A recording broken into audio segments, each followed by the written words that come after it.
नमस्कार दोस्तों।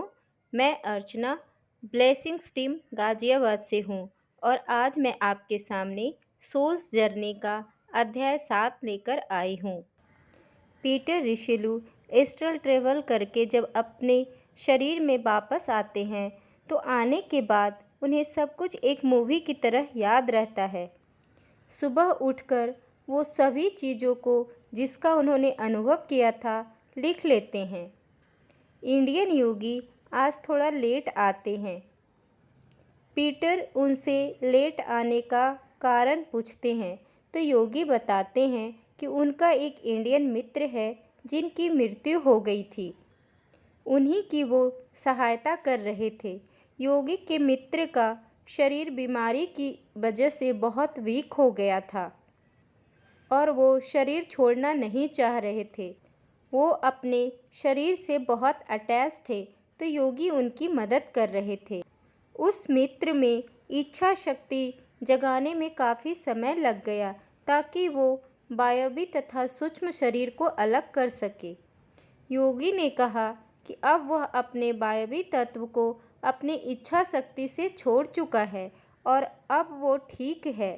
मैंने उसे सूक्ष्म जगत के सहायकों के पास छोड़ दिया है ताकि वो वहाँ पर प्रकृति के नियमों को समझे और अनुभव प्राप्त करे। अब योगी कहते हैं कि चलो मैं तुम्हें उच्चतर खंड की यात्रा कराता हूँ। ये खंड एक दूसरे के ऊपर नहीं है बल्कि ये हमारे चारों ओर है। इनमें सघनता के आधार पर स्थितियाँ अलग अलग है। पीटर को एक जगह से दूसरे जगह जाने के लिए सहायता चाहिए था तो दोनों एक दूसरे का हाथ पकड़कर जाते हैं और योगी पीटर को गाइड करते हैं कि तुम डरना नहीं, अपने दिमाग में एक क्लियर पिक्चर बनाना। तुमको जहाँ जाना होगा पलक झपकते ही हम वहाँ पहुँच जाएंगे। और पलक झपकते ही वो दोनों एक दूसरे का हाथ पकड़कर लंदन पहुँच गए।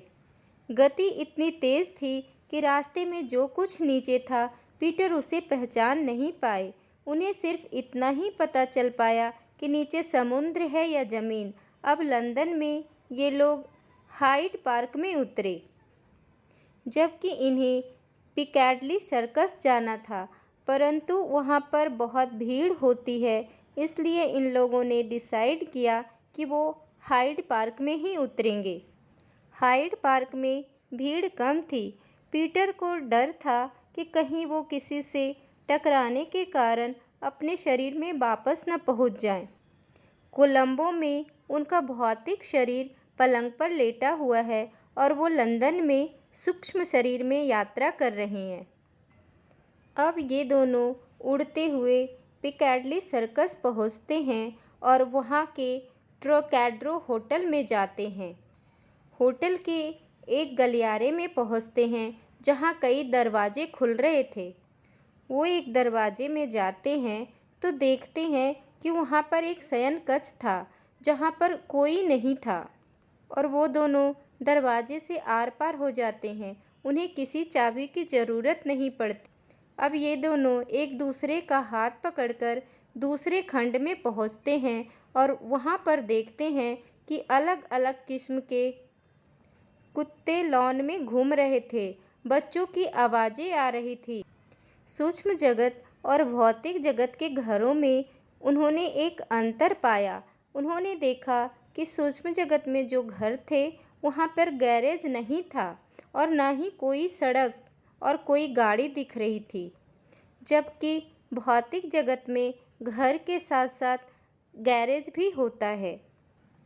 पीटर को बताया गया था कि यहाँ यातायात के साधनों की ज़रूरत नहीं है क्योंकि एक जगह से दूसरी जगह जाने के लिए यहाँ पर इच्छा शक्ति का प्रयोग करते हैं।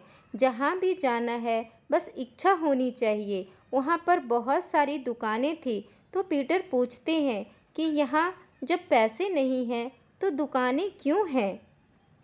तो उनके गुरु बताते हैं कि कुछ ऐसी लाइफ जीना चाहते हैं जैसा भौतिक जगत में वो जीते थे, तो ऐसे लोग अपनी कल्पना शक्ति से दुकानें बना लेते हैं। वे अपनी कल्पनाओं से पैसा बना लेते हैं। खाद्य सामग्री खरीदते हैं, पकाते हैं और फिर खाते हैं, सब कल्पना में करते हैं। तब पीटर पूछते हैं कि ये सब तो अनावश्यक है। जब सिर्फ चाहने मात्र से आपकी सारी इच्छित वस्तुएं घर पहुंच जाती है तो दुकानों की क्या ज़रूरत है। तब योगी कहते हैं कि दुकानें इन निवासियों के मनों में जन्म लेती है, असलियत में नहीं है। जब यहाँ का कोई निवासी किसी चीज़ के बारे में सोचता है तो वह इस भ्रम जगत में वह सच्चाई बन जाती है। यहाँ तक कि लोग यहाँ पर अपने धर्म के अनुसार मंदिर, मस्जिद सब बना लेते हैं।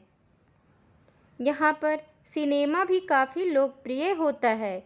यहाँ पर सिनेमा वैसा नहीं होता जैसा भौतिक जगत में होता है, बल्कि यहाँ जो अस्थायी निवासी हैं उनके विचारों और कल्पना से फिल्म बनता है और वे ही बड़े पर्दों पर दिखाई जाती है। मृत्यु के बाद कुछ लोग बड़े बड़े होटलों में रहना पसंद करते हैं, क्योंकि भौतिक लाइफ में पैसे के अभाव में वह रह नहीं पाते और उनकी यह इच्छा अधूरी रह जाती है।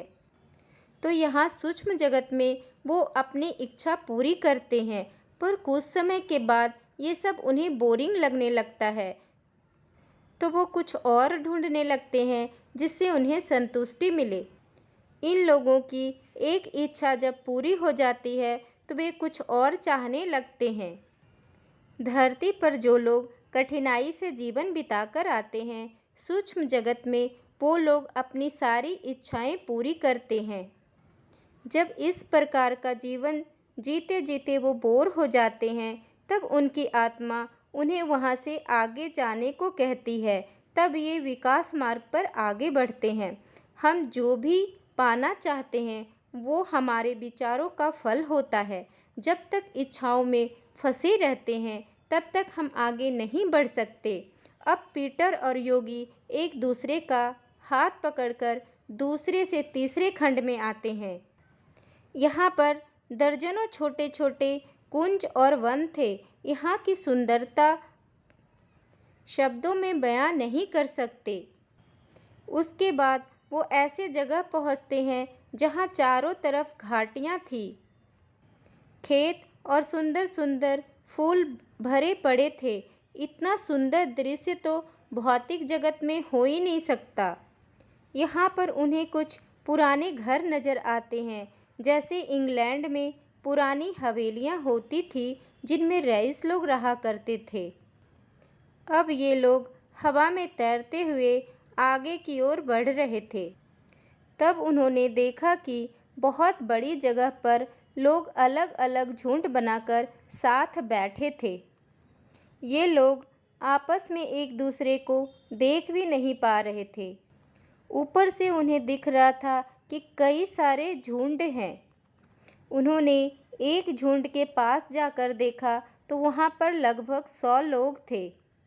वहाँ पर एक पेंटर बहुत सुंदर पेंटिंग बना रहा था। उन्होंने नोटिस किया कि उनके हाथ में जो ब्रश है वो बस ऐसे ही है। एक्चुअली में वो जो सोच रहे थे वैसा ही कलर और पिक्चर उभर आ रहा था। यहाँ का कलर बहुत अलग था। जादू की तरह वो जो सोच रहे थे वो सब उभर कर पेंटिंग में आ रहा था।